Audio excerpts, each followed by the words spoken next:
¿Qué tal? ¿Cómo les va? Soy el doctor Jorge Alonso y en esta oportunidad vamos a dar la clase de obesidad. Vamos a tratar de ver aquellos productos naturales que tienen un aval científico a efectos de ver la posibilidad de utilizarlos terapéuticamente. Y bien, vamos a ver entonces en esta puesta al día sobre los productos naturales para obesidad. Y como siempre, vamos a tratar de ver lo que sucedía históricamente respecto a lo que es la ganancia de peso. Si nos atenemos un poco a la historia, a lo largo justamente de la historia, la obesidad era sinónimo no solamente de abundancia, de riqueza, porque justamente la gente obesa era la que tenía mucho dinero, podía comer muy bien, sino que estaba asociado también a ciertos patrones de belleza, ¿no? O sea, las personas gorditas de alguna manera eran como bien vistas, y en cambio la gente delgada por ahí no lo era tanto. Esto, lógicamente, con el correr del tiempo fue trastocándose. Ahí tienen una de las imágenes de Botero, ¿no es cierto?, que es justamente muy fidedigno, ¿no?, de lo que es los cuadros relacionados justamente con las personas gorditas. Pero también es cierto que hubo una cultura que estaba relacionada con pues, la posibilidad de generar a través de la alimentación obesidad. Fíjense, por ejemplo, lo que se les daba a veces a los chicos, considerándose que eso era sano. Estamos hablando de azúcar en alta cantidad, y esto con el tiempo se fue observando que iba a determinar la aparición no solamente de obesidad, sino de hiperobesidad, especialmente en Estados Unidos. Estas conductas que vemos aquí, como el marketing del azúcar como sinónimo de salud, fue algo que duró durante mucho tiempo, incluso hasta las décadas del 60, del 70. Incluso también la incorporación de los cereales, que es otra práctica más que nada norteamericana. Acá tenemos, ven los chicos como que no te olvides mamá, ¿no?, de darme esos cereales. Y todos esos hidratos de carbono fueron constituyendo justamente una suerte de espiral de obesidad que lamentablemente sigue teniendo números bastante importantes y preocupantes hasta el día de hoy. Por el otro lado, y desde el otro punto de vista de los contrastes, tenemos la delgadez, ¿no es cierto? Tenemos los casos de anorexia, de bulimia, las distorsiones relacionadas también con lo que uno ve en la imagen del espejo. Es importante señalar que también hay una cultura que surgió también desde el punto de vista del modelaje, donde lo que era delgadez hizo que muchas chicas justamente copiaran esos estereotipos, esos modelos justamente de las pasarelas, y en muchas ocasiones esas imágenes, que además aparecen también en publicidades, hizo que muchos chicos y chicas lógicamente recurran al tema de generarse el vómito, tomar laxantes, para tener figuras realmente delgadas. Así que estamos un poco en los dos extremos, ¿no es cierto?, donde la delgadez extrema y la obesidad extrema constituyen causas de riesgo. Como podemos apreciar aquí, la alimentación hoy constituye las principales causas de muerte en la población, tanto desde la inanición, lo que es justamente el raquitismo, lo que sucede en muchos países de África, no solamente en África, ¿no?, sino también en América Latina. Cada vez es más frecuente ver casos de extrema desnutrición en América Latina, como así también lo que corresponde a la parte de hiperobesidad, que, si bien les dije hace un momentito atrás, se situaba mucho en Estados Unidos, hoy también tenemos, lamentablemente, muchos casos de hiperobesidad en Latinoamérica. Así que los dos extremos muchas veces se tocan y son causas principales de muerte en la población. Sabemos que a través de la historia hubo una tendencia, lógicamente, a subir de peso, y eso constituyó lo que hoy denominamos epidemia de obesidad. Una epidemia que va a estar circunscrita no solamente al tema de obesidad, sino va a estar inmersa o inscrita también dentro de lo que es el síndrome metabólico. Es un síndrome que va a tener connotaciones, como bien dice la palabra, en el metabolismo. Va a estar relacionada también con hipertensión, colesterol elevado, hígado graso, posibilidades también de tener problemas de tiroides y de diabetes, obesidad lógicamente como patrón determinado, y resistencia a la insulina. Esa resistencia a la insulina va a traer aparejado, además con todo lo demás, riesgo cardiovascular.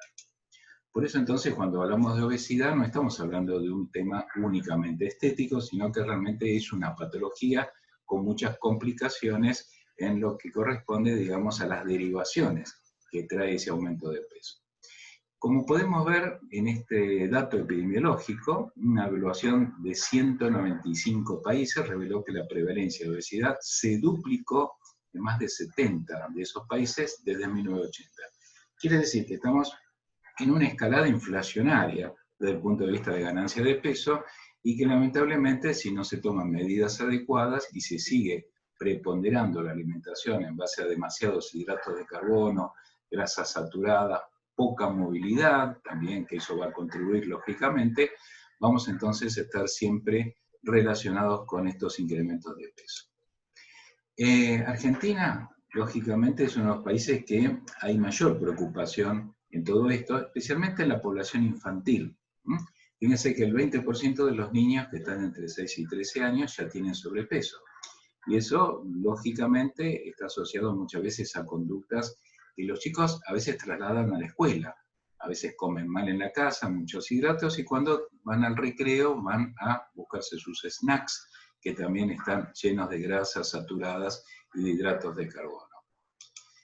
Los patrones de conducta, si los vemos a veces, que están asociados a nuestras mascotas. Muchos pacientes muy obesos tienen mascotas también obesas, porque hay una suerte de simbiosis en lo que respecta a la convivencia de nuestras mascotas y nuestras costumbres con ellas. A veces, así como podemos ver que necesitamos canalizar angustias, necesidades a través de la comida, que es una vía de canalización siempre muy rápida, muy fácil, también eso sucede con nuestras mascotas, ¿no? Inmediatamente la vemos un poco triste a la mascota y ya le estamos dando comida y metacomida, y la mascota copia las costumbres nuestras, nos ven comiendo y ellos también quieren comer. Vamos a definir un poquito la obesidad, porque siempre es bueno tener la noción de lo que corresponde justamente a la patología que uno está tratando.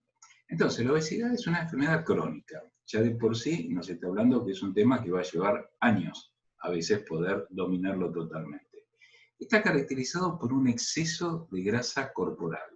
Ese exceso de grasa corporal va a conducir a lo que es el aumento típico de peso. Pero, ¿cuándo hablamos de obesidad? Cuando ya sobrepasamos el 15% de lo que fuera el peso teórico esperado para nosotros. Es decir, en base a nuestra talla, en base justamente a nuestros años también, ahí se va determinando el peso teórico de cada uno. Hay una regla, como siempre sucede a nivel matemático, de poder determinar si estamos o no justamente en tema de obesidad. Una regla matemática que implica sacar un coeficiente que está determinado por el índice de masa corporal, el IMC, o BMI, que es el Body Mass Index en inglés. ¿A qué corresponde entonces el IMC, este índice de masa corporal? Cuando hay obesidad, ese índice de masa corporal tiene que estar por encima de un número que es 30. ¿Ese número cómo lo sacamos? Bueno, es justamente a través de una ecuación.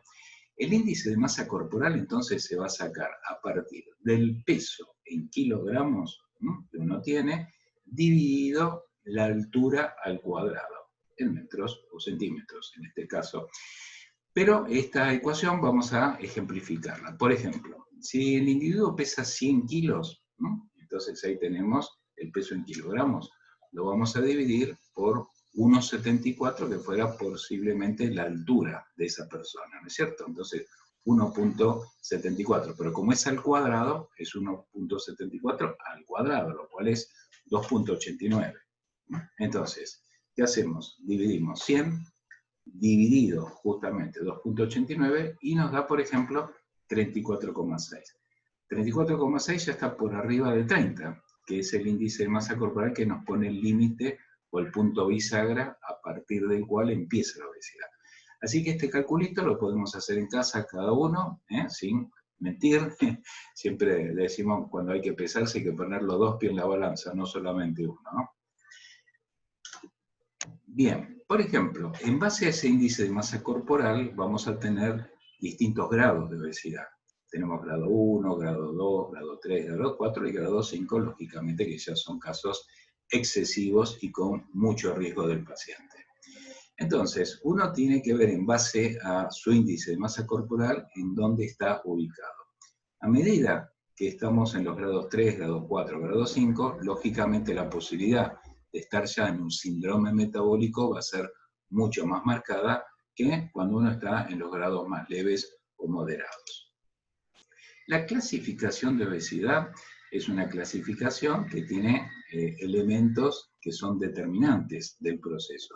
Por ejemplo, puede ser hereditaria. Lógicamente hay muchas veces a través de la familia y a través del linaje histórico, muchas descendientes y antecedentes históricos de personas que tenían obesidad. Abuelos, tatarabuelos, bisabuelos, padres, cantidad de hermanos, tíos. Bueno, hay familias que son justamente de personas obesas donde hay lógicamente situaciones genéticas que son lógicamente las que disparan el proceso. Por eso las podemos clasificar como de heredogenéticas, que son justamente vinculadas una con las otras.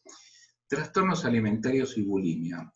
Son obesidades que son circunstanciales, muchas veces hay un deseo imperioso de comer, eso puede llevar lógicamente a obesidad, pero después uno puede recurrir al hecho de entrar en anorexia, porque a veces la bulimia está asociada a la anorexia y los vemos en las jovencitas o los jovencitos. Digo a veces jovencitas porque desde el punto de vista estadístico es más marcado en las niñas esto más que en los varones.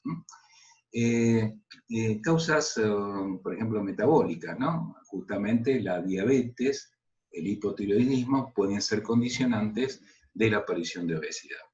También tenemos las causas medicamentosas. ¿Cuáles son? Por ejemplo, la gente que está consumiendo demasiadas vitaminas, demasiadas proteínas también, aquellos que están en situación de incorporar medicamentos como los corticoides. Todo eso, por así decirlo, conlleva justamente a retención de líquido y aumento de la masa corporal. Por último, idiopáticas. Cuando uno no sabe la causa, no la tenemos en los genes, porque todos nuestros antecedentes, desde el punto de vista familiar, eran todos flacos, no tengo ningún medicamento que me esté haciendo engordar. Y hablando de medicamentos, ahora me acordé también los psicofármacos. Los psicofármacos también son elementos que pueden generar obesidad con el uso prolongado. Así que, bueno, las idiopáticas entonces hay que investigar un poco la causa y en muchas ocasiones está vinculada a trastornos psicoemocionales. ¿Cuáles son un poco las complicaciones que trae aparejada la obesidad? Bueno, en principio tenemos posibilidades de diabetes, de hipertensión, síndrome metabólico, asma, justamente el abdomen está tan hinchado, entonces el diafragma se eleva y la capacidad respiratoria se achica. Entonces eso trae jadeos, disnea, especialmente nocturna, y a veces el paciente tiene malos dormires y sensación permanente de ahogo. Coronariopatías, muchas veces asociados también a lo que son los picos de colesterol demasiado elevados, triglicéridos muy elevados, que se depositan en las arterias coronarias. Cáncer. Sí, hay una teoría justamente de que muchos cánceres ginecológicos pueden estar relacionados con el alto consumo de grasas, así que eso hay que tenerlo muy en cuenta. Depresión es una complicación también porque en la medida que el paciente no logra el objetivo de bajar de peso, eso lo va condicionando a una labilidad emocional que termina generando depresión. Por eso es importante al paciente, una vez que ingresa en el tratamiento, tratar de lograr objetivos dentro de todo rápidos. Artrosis es un tema mecánico. El hecho de estar con un gran sobrepeso va a generar problemas en las articulaciones de sostén, especialmente rodillas, caderas y tobillos. Las apneas del sueño son muy típicas en las personas con obesidad, generalmente roncan mucho también a la noche. Y por último, el tema de la discriminación. Eso es una complicación. Porque el paciente a veces es discriminado en muchos sentidos. A nivel laboral no consigue trabajo. Si tiene que tomar un avión, de pronto le dicen, no, usted necesita comprar 2 tickets, porque es una persona muy, muy grande, y eso a uno le genera sensaciones realmente bastante malas, ¿no? De tener que gastar más de la cuenta por ser hiperobeso en algunos casos. Así que bueno, todas estas cosas hay que tenerlas presentes al momento de iniciar un tratamiento. Hay que tenerlas presentes y de manera consciente, especialmente el paciente. Entonces, desde el punto de vista de los mecanismos psicosociales, enzimáticos, hormonales, porque son varias las causas que justamente están involucradas. Entonces, vamos por ejemplo a lo psicosocial, ¿no es cierto? Se ha visto, por ejemplo, que la alta ingesta de alimentos en algunos pacientes no termina dando las señales de saciedad. Para que haya saciedad, vamos a ver que hay determinados neurotransmisores que nos van a poner un freno. Dice, bueno, hasta acá comiste, listo, ya está, ahora, tranquilo, vamos a esperar la próxima ingesta. No, hay gente que no tiene ese freno y está comiendo permanentemente. Les voy a poner un ejemplo, justamente, que es la prueba de Kafka. Kafka es el famoso escritor de la Metamorfosis, no es Guido Kafka, el conductor de televisión. Recordemos que Kafka, más allá de ser un excelente escritor, había trabajado mucho en temas relacionados también con la biología, le interesaba mucho, bueno, todos los campos sociales, pero él hizo una prueba con las gallinas, justamente relacionado con el tema de obesidad. La prueba Kafka, ¿en qué consistió? Él tomó una gallina. Entonces pone esa gallina ahí en el piso, le coloca un platito de maíz y esa gallina empieza a comer justamente el platito de maíz. Entonces viene ahora otra gallina, se le coloca el platito y esa gallina empieza a comer también el maíz. Pero la primera gallina que ya había terminado de comer su maíz, cuando ve a la otra gallina que coloqué y está comiendo el maíz, inmediatamente se acerca al platito y empieza a comer también. Entonces, son conductas psicosociales donde vemos reflejado que por más que a veces haya incluso un mecanismo de saciedad, la conducta adictiva hacia el alimento me lleva a comer nuevamente a pesar de que por ahí ya no tenía tanto hambre. Pasa con quiénes, vamos a ponerlo en ejemplo con las personas. ¿Cuántas veces estamos comiendo con amigos? De pronto yo terminé mi plato y el amigo que está ahí enfrente también había terminado su plato, pero a mí todavía me sobró algo de papas fritas, por así decirlo. Y que nos dice el amigo, che, ¿me das las papas? ¿No las vas a comer las que...? Sí, no las voy a comer. Ah, bueno, pasámelas. Entonces, esas conductas psicosociales donde uno no pone el límite de freno en la ingesta, por más que haya mecanismos hormonales que trabajan para darnos ese fin, pero esas conductas mal aprendidas nos llevan a reiterar ciclos de nuevas ingestas y nuevas ingestas, ¿no? Por eso, un poco el ejemplo que vimos con las gallinas de Kafka. El cortisol, justamente, es una hormona que es muy importante en el organismo, tiene que ver con las señales de alarma, ¿no? Pero el cortisol justamente se produce en situaciones de estrés. Vamos a suponer, estoy en un reducto cerrado, veo humo, pienso que hay un incendio, y lo primero que voy a atinar es a salir corriendo, ¿no es cierto? Ahí se me dispara justamente un pico de cortisol para que pueda dar respuesta justamente a salir corriendo. Ahora bien, ese cortisol muchas veces en exceso también está relacionado con las situaciones de obesidad. Por ejemplo, cuando hay mucho cortisol, sabemos va a elevarse también la presión arterial, porque ¿qué va a haber? Adrenalina y noradrenalina que generan vasoconstricción y eso genera hipertensión. Por eso muchos obesos justamente tienen hipertensión asociada. Ahora bien, cuando hay mucho cortisol, como trabaja hormonalmente ese cortisol, termina generando grasa no solamente abdominal, sino también visceral. Por eso, en situaciones de mucho pico de cortisol, el hígado termina generándose como hígado graso. Además, el cortisol va a participar en el mecanismo de resistencia a la insulina. Por eso el paciente con obesidad, con cortisol elevado, con resistencia a la insulina, es un paciente que entra en prediabetes y puede terminar finalmente en diabetes. Así que a todo esto termina además habiendo una pérdida en la captación de glucosa por parte del músculo, lo cual el paciente obeso tiene músculos flácidos, o sea, tiene músculos que no son contundentes y por eso no resiste demasiado el esfuerzo físico. No tiene una musculatura como para, a lo mejor, no digo correr, pero trotar 100 metros, ¿no? Por eso entonces el cortisol es un elemento que empieza también a jugar su rol en los mecanismos de obesidad.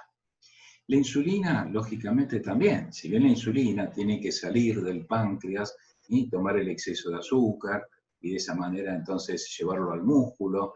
Bueno, pero ¿qué pasa? El paciente con obesidad a la larga tiene resistencia a la insulina. Entonces, el organismo, cuando hay resistencia a la insulina, ¿qué hace el páncreas? Secreta más insulina. Entonces, es una insulina que va transitando y nadie le hace caso. Por eso se habla de resistencia a la insulina, como resistencia a la autoridad, como resistencia al policía. Esta policía ahí me reta, no le hago caso. Entonces, por eso es importante en los análisis de sangre, como vamos viendo, uno puede pedir cortisol plasmático, podemos pedir insulina también, a ver si tenemos, lógicamente, resistencia a la insulina. La resistencia a la insulina está íntimamente ligada al síndrome metabólico. Las enzimas también participan en los procesos de obesidad. Por ejemplo, tenemos la adipogénesis, que es justamente la formación de grasas, y la adipogénesis está relacionada con la actividad de la enzima lipoproteinlipasa, la LPL. Esta lipoproteinlipasa encima está pegadita a la pared justamente de arterias, está justamente los endotelios, va extrayendo triglicéridos desde las lipoproteínas y su actividad la vamos a ver aumentada en presencia de insulina y cortisol. Quiere decir que cuando hay los dos antecedentes previos, ¿no? Mucho cortisol, mucha insulina, encima hay resistencia, hay también un exceso de lipoproteinlipasa que va a contribuir a la adipogénesis, a la formación de grasa, especialmente a nivel abdominal. Acá entra a jugar estos temas de los un poco neurotransmisores o, por así decirlo, sustancias, similhormonas, que contribuyen a las sensaciones de saciedad o no. En este caso la leptina, ahora han oído hablar de la leptina, en este caso es una proteína que lo va a fabricar el adipocito y participa en el freno. Es decir, bueno, cuando yo termino de comer, ahí tiene que aparecer la leptina, me dice, a ver, Alonso, listo, hasta acá llegaste. Ahora, ¿qué pasa? En los casos de obesidad, la leptina se comporta un poco como la insulina. ¿Por qué? Porque el organismo no le hace caso. Hay entonces muchas veces hiperleptinemias, es decir, hay exceso de leptina, pero que no es funcionante. Entonces, esto hay que tenerlo presente también. La leptina está regulada a nivel genéticamente. En el síndrome metabólico, entonces, que dijimos síndrome metabólico, hay obesidad, hipertensión, posibilidad de hígado graso, resistencia a la insulina. Bueno, justamente hay resistencia a la leptina también. Entonces, todo este conjunto de elementos, atención, que puede determinar el hígado graso, y este hígado graso, en la medida que no se resuelve, puede terminar en cirrosis. Así que atención con esto. La grelina. La grelina es otro péptido, polipéptido, que es orexígeno. Es decir, en este caso la grelina interviene en el mecanismo de generarnos apetito. Por eso vamos a ir viendo a lo largo de esta charla que hay elementos que juegan unos a darnos saciedad y otros a generarnos apetito. Porque a veces es necesario. Uno puede estar muy estresado, no comemos, porque el estrés, ojo, se dispara hacia dos vertientes. Se dispara hacia el aumento de cortisol con grasa abdominal, pero hay gente que a veces el estrés le cierra totalmente el apetito. Bueno, cuando se cierra en algún punto el apetito, tiene que entrar a jugar la grelina para generarnos, bueno, tenés que volver a comer, ¿no es cierto? Si no, entramos en inanición. De manera tal entonces que en el caso de la grelina, fíjense que tiene vida media corta y no siempre se halla aumentada en los obesos. Está generada en las células endocrinas del fundus gástrico y es justamente la que se activa a partir del centro del apetito que está en el bulbo. Así que bueno, la grelina está un poco en contraposición a lo que puede ser la leptina, que tenía que ver con la sensación de freno o saciedad. Entonces acá tenemos un poquito el cuadro comparativo, ¿no? Una tiene que frenar y la otra tiene que estimular. En este caso justamente vemos perfectamente cómo están diferenciadas unas de otras, ¿no? Una tiene que participar en reducirnos de peso y la otra en aumentar de peso. Esto es importante, la función de la grelina, porque es importante en las personas muy delgadas, que a veces están, porque la delgadez extrema también no es sano, lógicamente, entonces se requiere que haya ciclos pulsátiles de grelina como para que el individuo tenga realmente ingestas. Neuropéptido Y. Este es otro, justamente, péptido, producido en el sistema nervioso central, por eso es un neuropéptido, y estimula el apetito, es un poco como la grelina también. Pero el neuropéptido nos lleva más hacia el aumento de apetito en los hidratos de carbono. Si la leptina está funcionando bien, que nos tiene que frenar, la leptina frena el neuropéptido Y. En la medida que la leptina está funcionando bien, que no haya resistencia, colabora en frenar al neuropéptido Y. Eso hay que tenerlo presente también. Polipéptido I, conocido como PII. El polipéptido I también se segrega, por ejemplo, en las células del intestino, se secreta 15 minutos después de empezar a comer, persiste unas 6 horas, pero colabora más que nada para ubicar este polipéptido Y en el mecanismo de saciedad. Enlentece la digestión, entonces hace que como por así decirlo, el fundus gástrico esté todavía replesionado, como que tenga comida, entonces con eso uno se queda satisfecho y no quiere volver a comer. En cambio, el estómago, si libera ya rápidamente de la comida, puede volver la situación de apetito por vaciamiento gástrico. Así que el polipéptido Y empieza a jugar también a favor del descenso de peso porque nos va a dar saciedad y no deseos de comer. También tenemos endorfinas, sobre todo las beta-endorfinas, son estimulantes de la ingesta de alimentos, especialmente aquí a favor de las grasas. Las endorfinas se generan en situación de estrés, por eso la endorfina está muy ligada al cortisol también, por el mismo mecanismo de generación en situación de estrés. La orexina, ya la palabra lo dice, orexina, que nos va a dar aumento del apetito y también hacia dónde nos lleva al aumento en el consumo de grasas. Después tenemos otro que es un péptido AGRP, es segregado en el hipotálamo y participa también en el estímulo de la ingesta.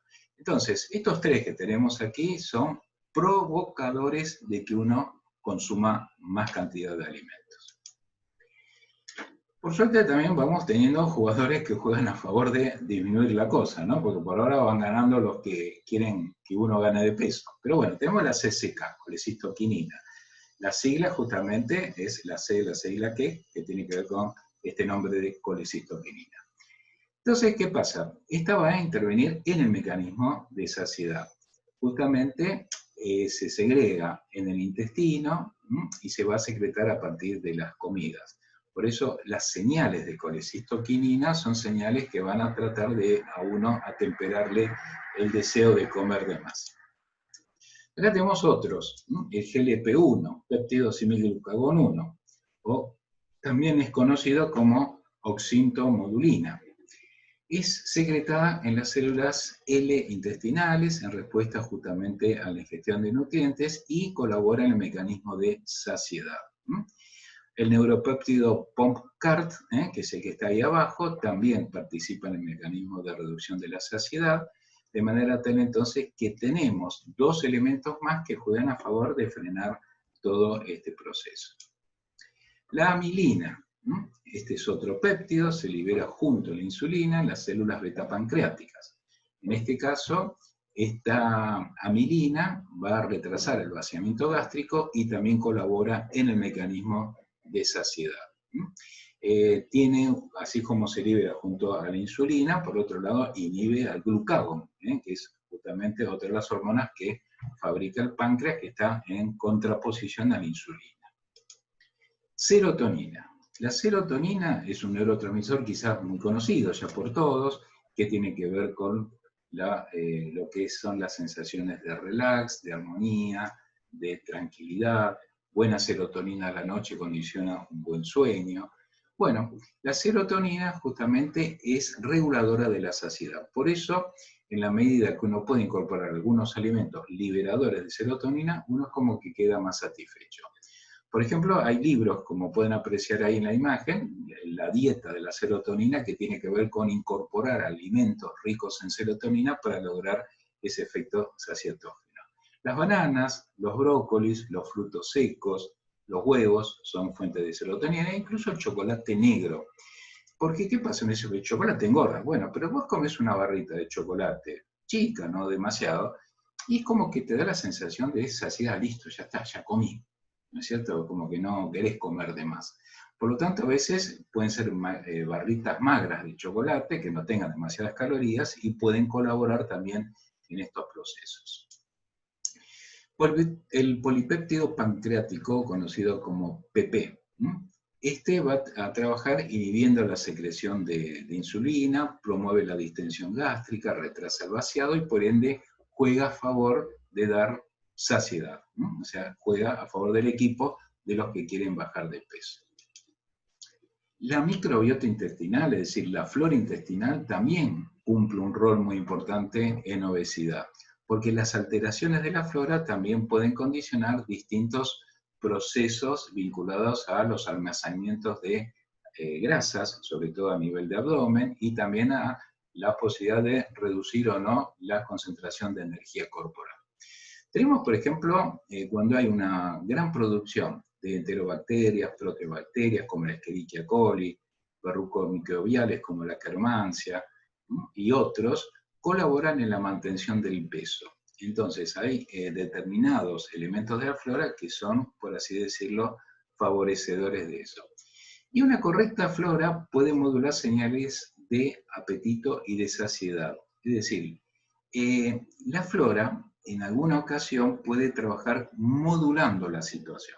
Uno dice, pero si colabora en el apetito. A ver, hay situaciones donde uno necesita comer. Si yo estoy muy nervioso y hace 3 días que no como, necesito que se me disparen ciertas señales, como recuerdan la grelina, por ejemplo. Bueno, la flora también puede contribuir a eso.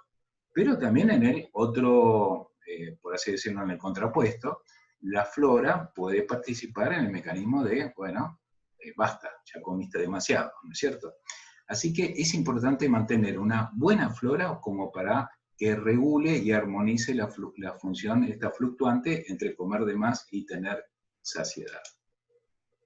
Hay un lactobacilo que se puso de moda, que es el Lactobacillus gasseri, que ya se vende incluso en cápsulas y que participa muy bien justamente en el mecanismo que tiene que ver con las grasas.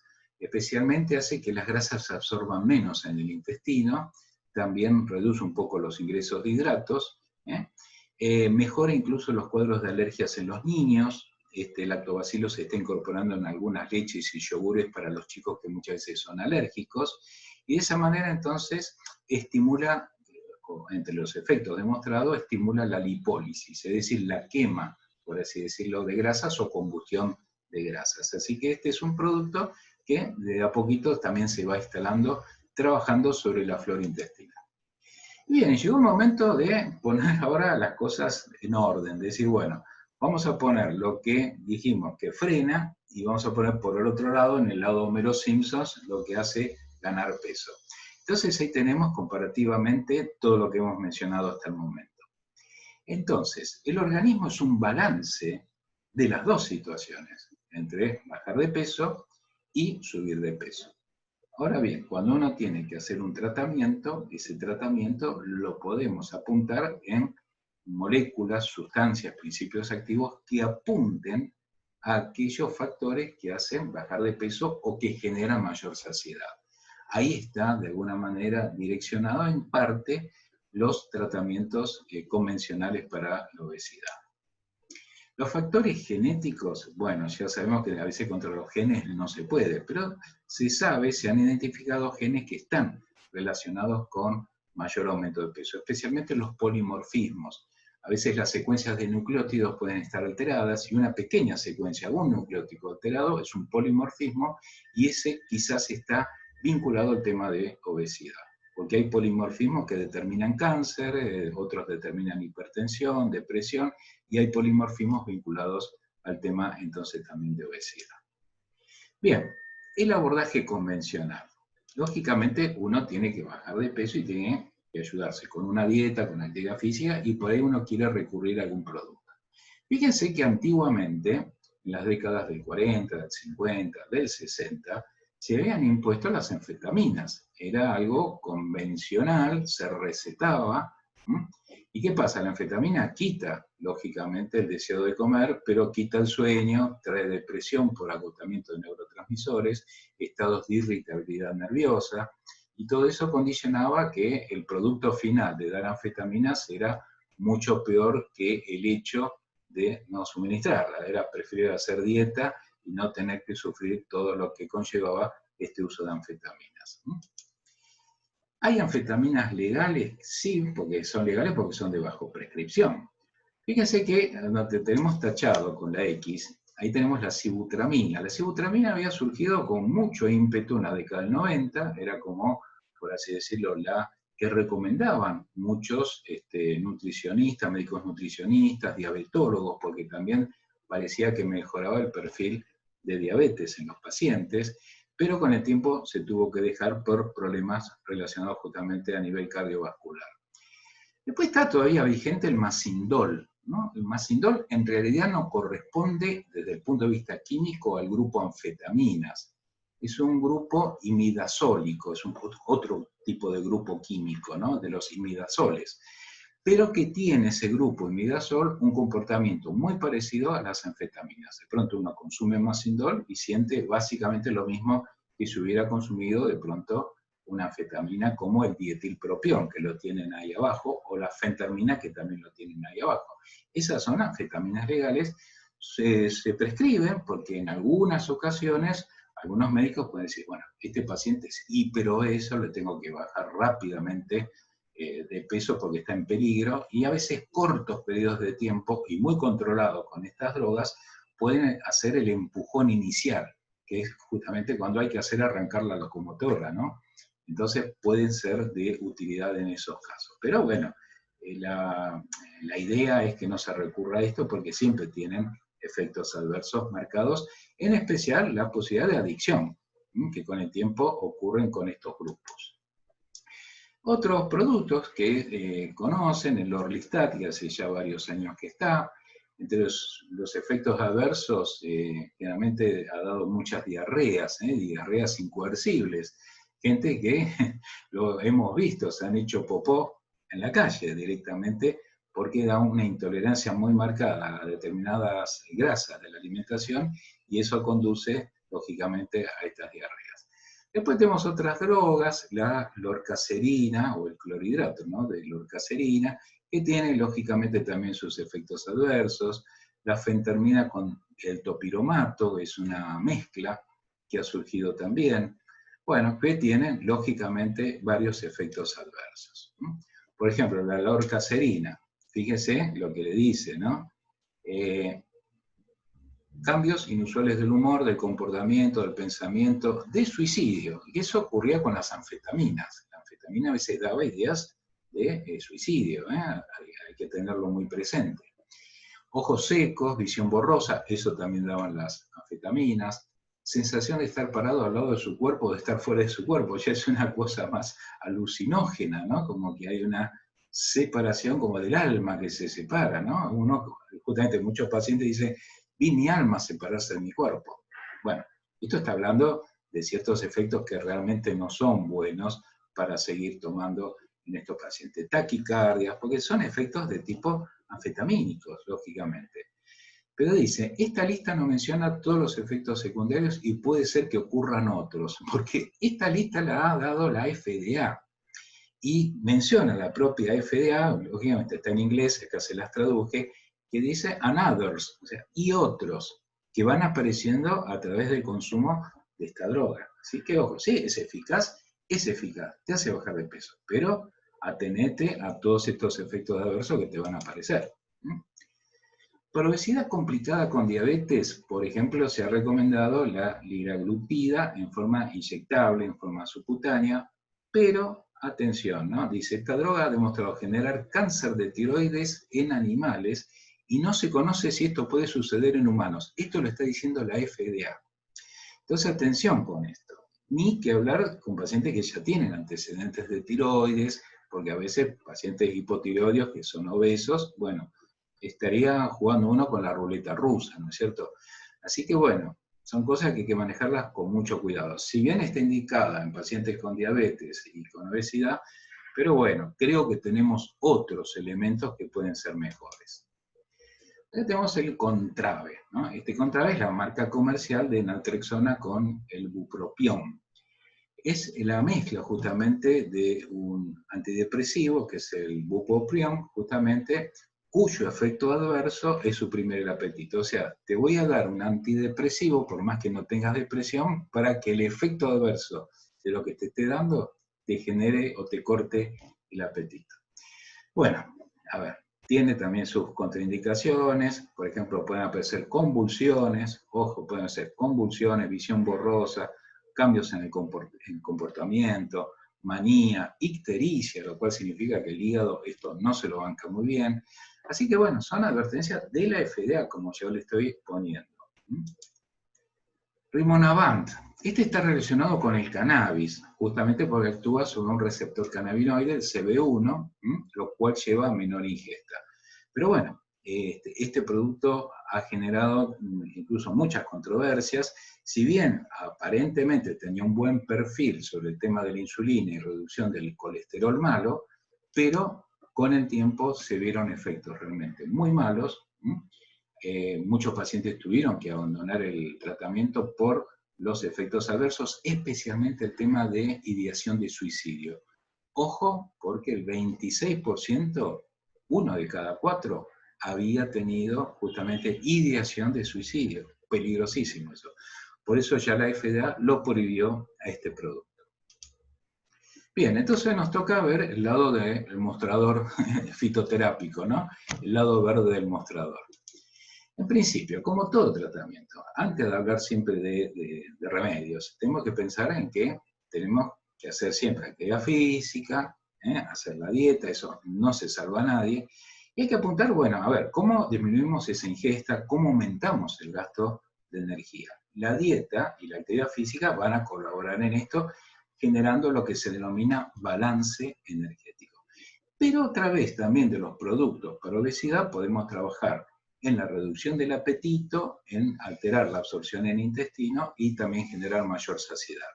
Esto es importante porque vamos a ver que hay principios activos que van a entretener el estómago, van a generar una suerte de situación de, por así decirlo, de limitación de la absorción de grasas y nutrientes, y por otro lado, también si vamos al aumento del gasto de energía, podemos, en este caso con otros principios activos, incrementar la termogénesis, aumentar la actividad física, y de esa manera entonces, sumado a lo que es la dieta en sí y la mayor movilidad, vamos a tener resultados. Lo que nos va a ayudar mucho son aquellos principios activos relacionados con las fibras o los polisacáridos. Por ejemplo, muchas algas, ¿no?, que las vamos a ver a continuación, tienen ácido algínico. Ácido algínico es importante justamente porque es una suerte de fibra, un polisacárido, pero que va a dar sensación de saciedad. Además, de acuerdo a dónde está ubicado ese ácido algínico, esa fibra, si está localizada en el intestino, va a reducir el ingreso de hidrato de carbono y el ingreso de grasa también. Por otro lado, eso va a colaborar en reducir colesterol elevado, reducir azúcar en sangre, y por eso las fibras están asociadas a beneficios en los pacientes que puedan tener diabetes o que estén en prediabetes o en resistencia a la insulina. El hecho también de incorporar menos grasas colabora en reducir incidencia de cáncer. Muchas veces mucha grasa en el intestino también puede generar cáncer de colon, y dijimos que la grasa podía estar relacionada con el cáncer de mama también. Plantas ricas en polisacáridos. Entonces, dijimos las algas marinas, Fucus laminaria, Ascophyllum, después tenemos algunas plantas, en este caso Morphophallus konjac, que era el glucomanán, que es un producto que se vende desde hace mucho tiempo, el Psyllum o Zaragatona, que viene a ser una suerte de la cascarita de las semillas de algunos llantenes, eso es el Psyllum o Zaragatona, y la goma guar. La goma guar, que proviene de Siamopsis tetragonóloga, también condiciona cierto espesamiento, y esa es la función que va a tener el ácido algínico, todas las fibras que hemos mencionado, la de las algas marinas y la de estos otros productos. En contacto con el agua, se rehidratan, dan una suerte de entretenimiento por volumen mayor, de ocupación de volumen en el estómago, y de esa manera entonces nos va a dar la sensación de saciedad. Sabemos de que esto tiene un ritmo secuencial en tiempo, es decir, si yo voy a comer, tengo mi horario establecido, la 1, por ejemplo, para el almuerzo, me conviene tomarme un buen vaso de alguno de estos productos, sea en cápsulas o en polvo, para revolver en agua, un buen vaso, lo llevo media hora antes de la ingesta principal y ya me va a ocupar estómago y va a hacer que luego coma menos. Así que a eso va a apuntar entonces este tipo de productos. Los ensayos clínicos por lo general han sido, bueno, digamos, moderados, o sea, no son espectaculares, pero si uno hace la dieta y hace más movilidad física, las fibras, los mucopolisacáridos, el ácido algínico, todo esto que está en el mismo grupo químico, el grupo de las fibras, por así decirlo, van a reducir también incidencias de colesterol elevado, de entrar en el síndrome metabólico, de entrar en la diabetes. Así que por más moderado que pueda ser el resultado, siempre termina siendo benéfico. Ahí tienen un poquito las dosis para que vean, el Silon y la goma guar puede venir en polvito a mezclar con el agua, 4 o 5 gramos diluidos en un vaso. Las algas se pueden llevar hasta 1 gramo en el caso de cápsulas, porque vienen de 500 miligramos, entonces puedo tomar 2 cápsulas juntas con un buen vaso de agua. Productos en el mercado, como pueden apreciar, hay muchos, todo lo que hemos mencionado está hoy en el mercado farmacéutico. Inhibidores del apetito. ¿Hay inhibidores del apetito, algo que me corte el apetito sin que sea anfetamina? Veamos. No lo hay con la fuerza de las anfetaminas. Indudablemente la anfetamina cortaba el apetito sí o sí, pero bueno, es un producto químico y además es un producto que está vedado ya, prácticamente no se receta, por todos los efectos adversos que tiene. La jodia es un cactus, justamente que crece en el desierto de Kalahari, que los Bushmen, que es justamente una de las tribus que a veces cuando andan en las zonas un poco desérticas, recurren a este cactus un poco para hidratarse y también comiéndolo les quita el deseo de comer. Entonces pueden soportar caminatas mucho más extensas sin tener esa sensación de hambre. A partir de ahí se descubrió que esto podía ser útil en obesidad. La jodia, ¿qué es lo que tiene? Tiene una saponina que colabora en esa saciedad. Lo hace a nivel de una señal que llega al cerebro, como engañando, por así decirlo, con aporte de glucosa. Es decir, mira, yo acá estoy comiendo un montón de dulce, entonces es como que lleva una falsa información al cerebro para generar la sensación esa de saciedad. Es interesante que esta jodia, que si bien se puso también mucho de moda, los componentes los podemos encontrar en el cactus que tenemos aquí en Sudamérica, y en Argentina lo vamos a ver muy frecuentemente, que es el nopal, ¿no es cierto? Justamente el Opuntia ficus indica, que tiene muy buenos trabajos en diabetes también, atención, por eso consumir el jugo de nopal es algo muy utilizado también para lo que son los pacientes diabéticos.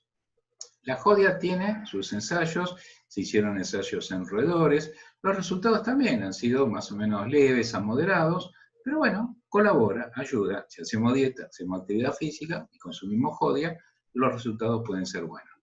Como efectos adversos se han mencionado algunos efectos cardiovasculares, algunas arritmias.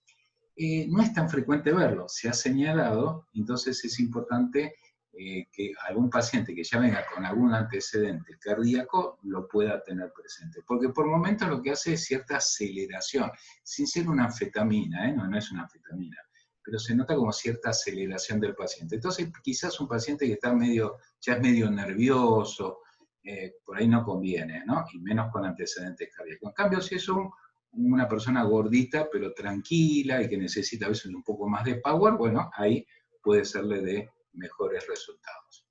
Bueno, jodia, no tenemos así productos en el mercado nuestro, la dosis que se manejan son 500 miligramos 2 veces al día, o 250 si por ahí hay que bajar poco de peso. Y si no, se puede preparar en fórmulas magistrales. Hay distribuidores de Jodia para farmacias que trabajan fórmulas magistrales. Lipolíticos. Los lipolíticos son aquellas sustancias que van a trabajar sobre el metabolismo especialmente de las grasas.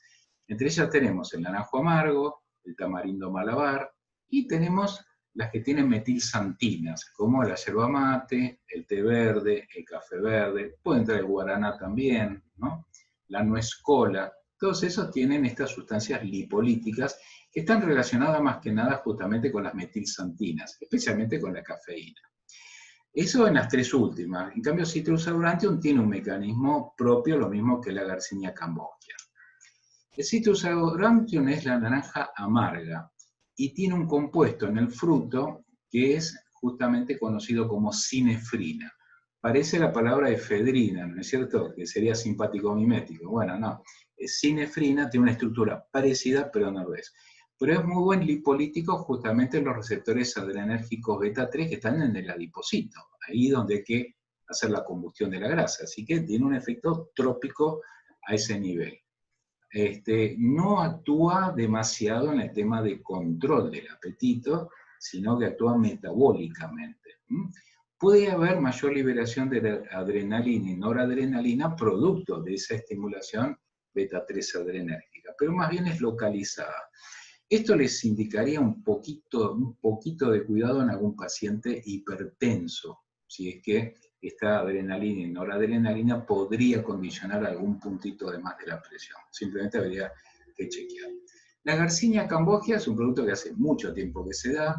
Lo que actúa es el ácido hidroxicítrico y va a inhibir el paso del citrato acetil-CoA, que es justamente el paso inicial de la síntesis de grasa. O sea que actúa bien metabólicamente como lipolítico.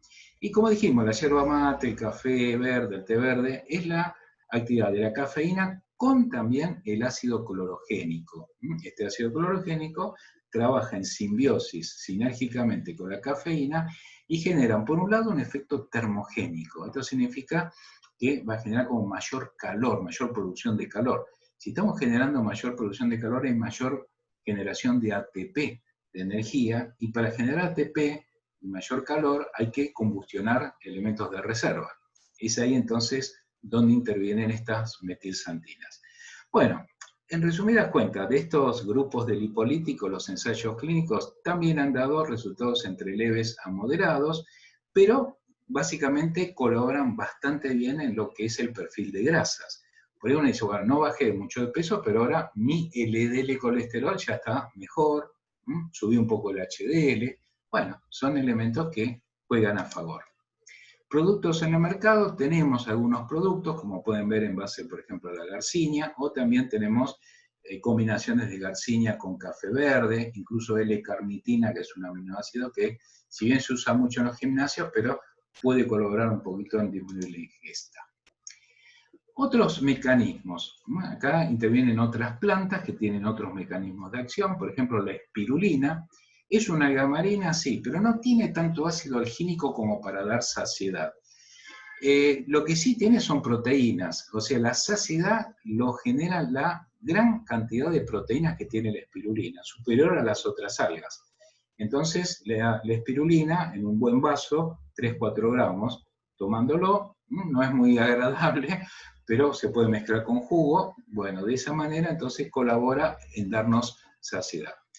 De los porotos, justamente las alubias, Phaceolus vulgaris, que es lo que tiene faciolamina.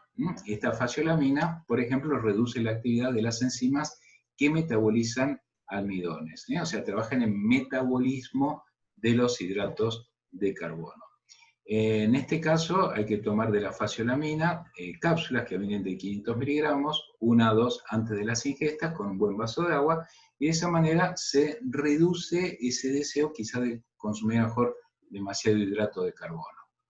La otra es la casialamina, que está en otra planta, Cassia noname.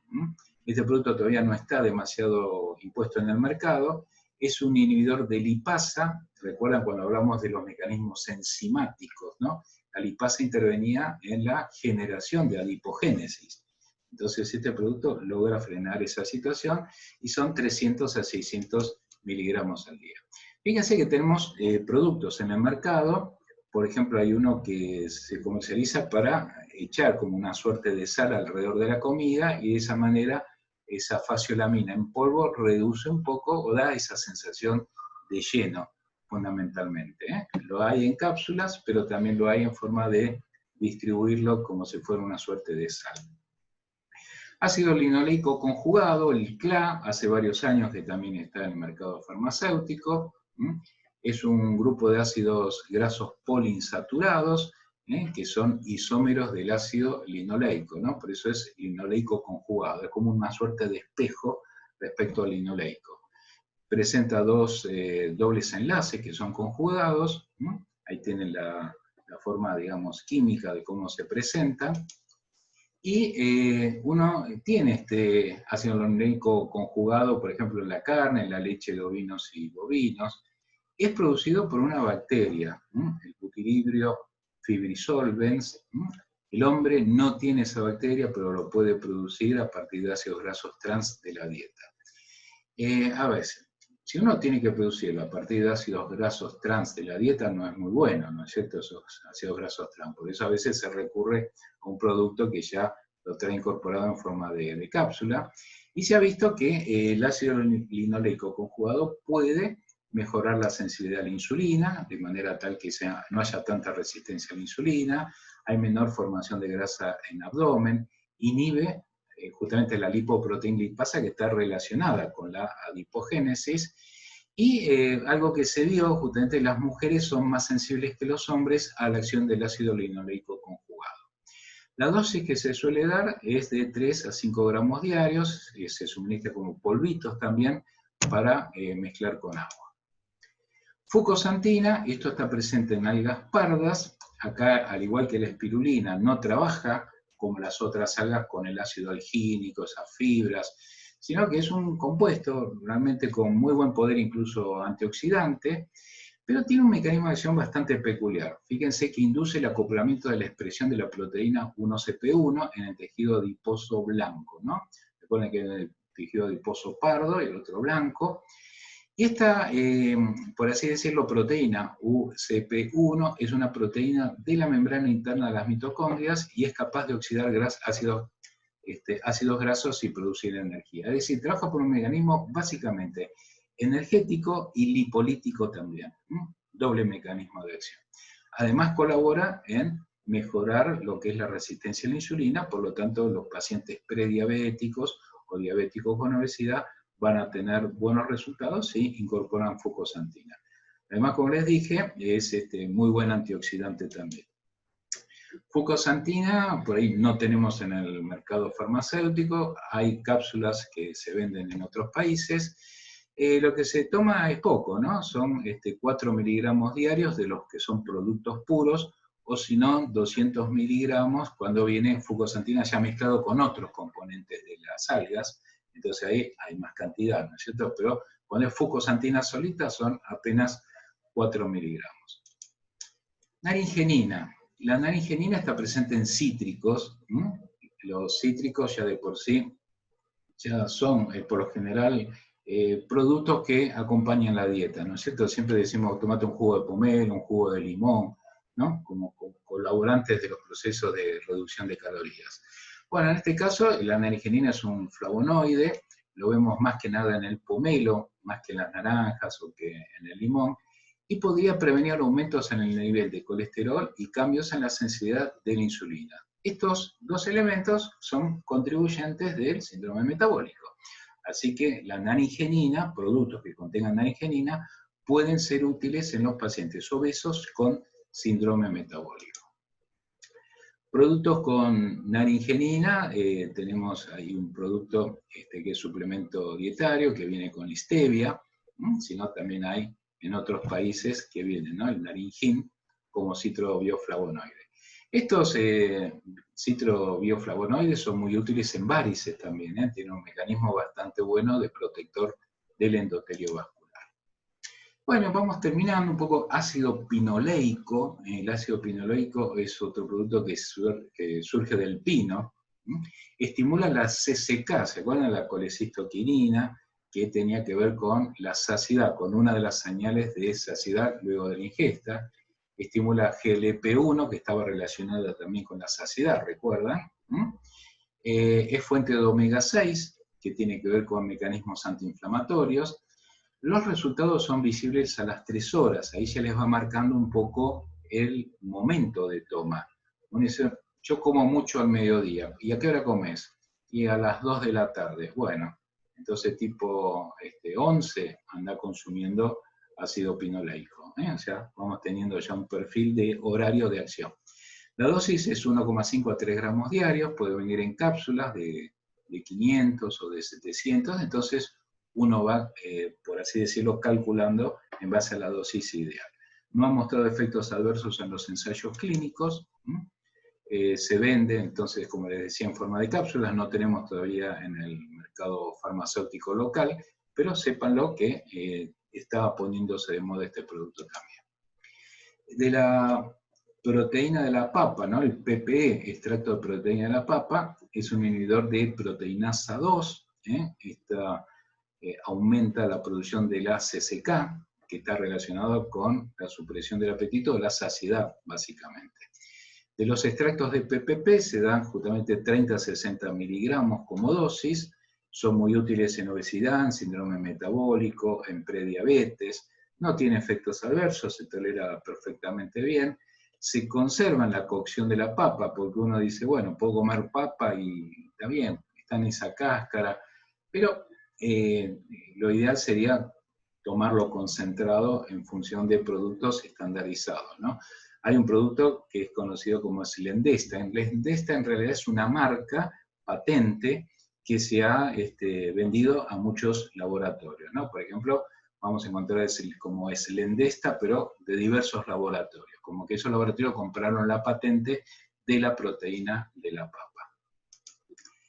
El mango africano también se ha puesto bastante de moda, el Bringia gabonensis, tiene ensayos clínicos, inhibe la adipogénesis, justamente esto es uno de los mecanismos básicamente sobre grasas, ¿no?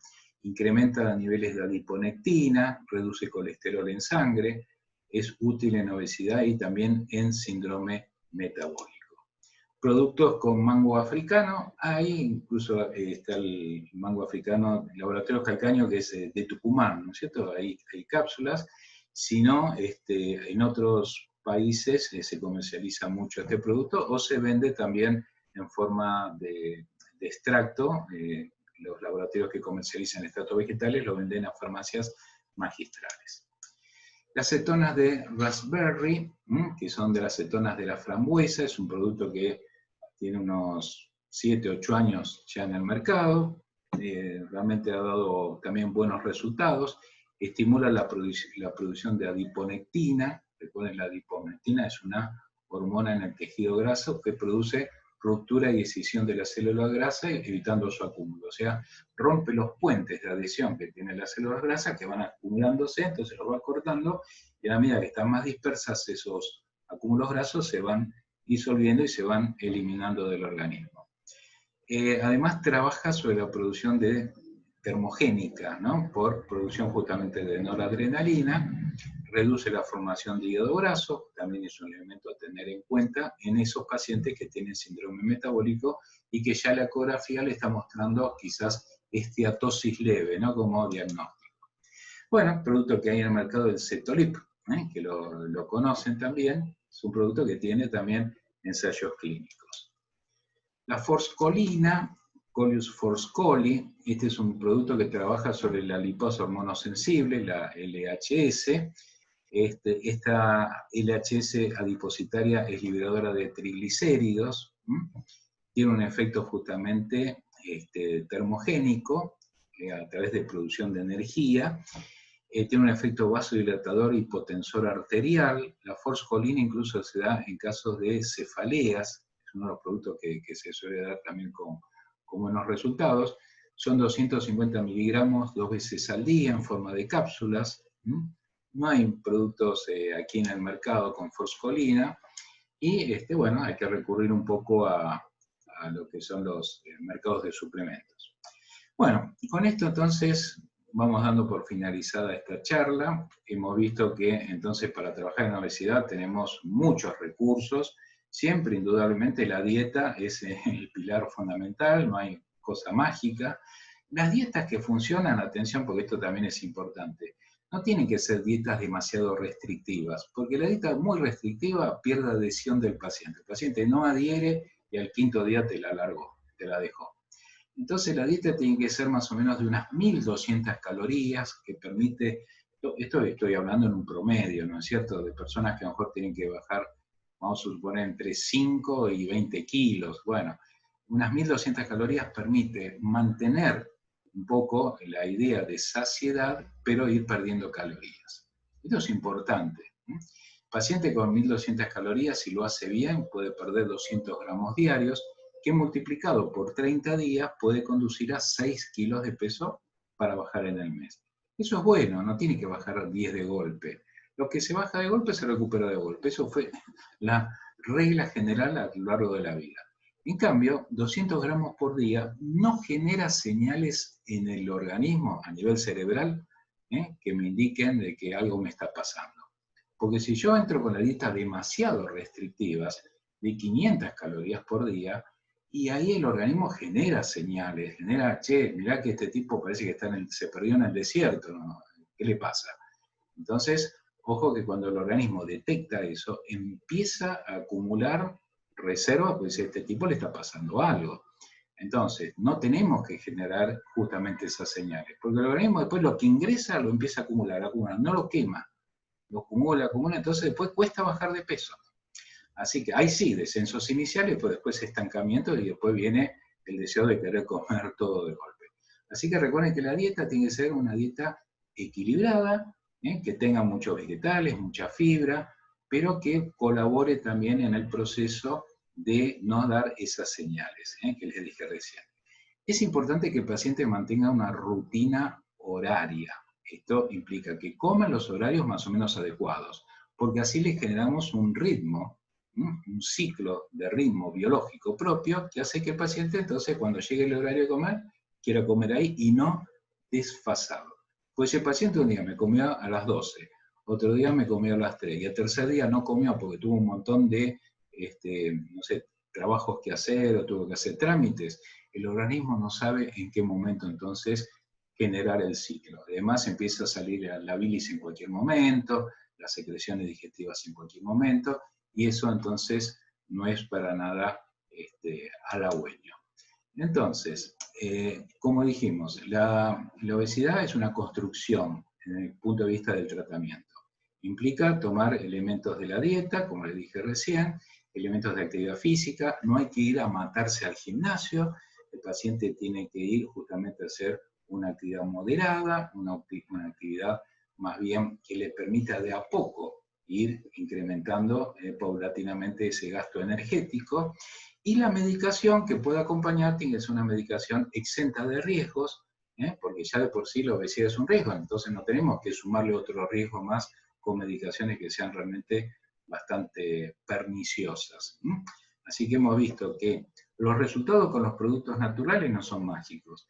Tienen resultados a veces leves, a moderados, pero con el moderado y con la dieta y con un poquito más de actividad física, alcanza para lograr objetivos sin efectos adversos. En cambio, el otro, yo les mostré un poco lo que es el tratamiento convencional con drogas químicas y tiene su lado peligroso. Así que siempre en medicina tenemos que evaluar costo-beneficio y riesgo-beneficio, lógicamente. Así que es preferible bajar un poquito más despacio sin riesgo que bajar más rápido y con mayor posibilidades de riesgo. Así que bueno, gente, ahora que llegó la primavera y la ropa está un poquito más apretada con esta cuarentena que siempre se ha comido un poco de más, es la posibilidad de poner las cosas en orden nuevamente. Hacerlo, y seguramente, bueno, quienes puedan recomendar este tipo de productos, seguramente ahora cuando llegue el calorcito en las farmacias le van a pedir a los farmacéuticos, bueno, mire, ¿qué me recomienda de lo que tiene acá que son de venta libre? Bueno, tienen más o menos una idea como para poder recomendar ya sabiendo un poco dónde actúa cada cosa. Es muy importante preguntarle sus antecedentes, usted es cardíaco, no es cardíaco, bueno, ver un poquito por qué lado viene el asunto como para poder dar el mejor producto. Así que bueno, espero que esta charla les haya sido de interés, ¿eh? Espero entonces que sea de alguna manera benéfica, no solamente para recomendar, sino a veces para el uso propio, ¿no es cierto? Siempre es bueno saber qué es lo que uno puede consumir, ¿eh? Cuando hay algunos kilitos más. Así que bueno, les agradezco la atención y como siempre tienen mi email para que se puedan conectar y gustosamente estaré en contacto con ustedes. Así que muchísimas gracias por la atención y nos vemos en una próxima oportunidad. Gracias.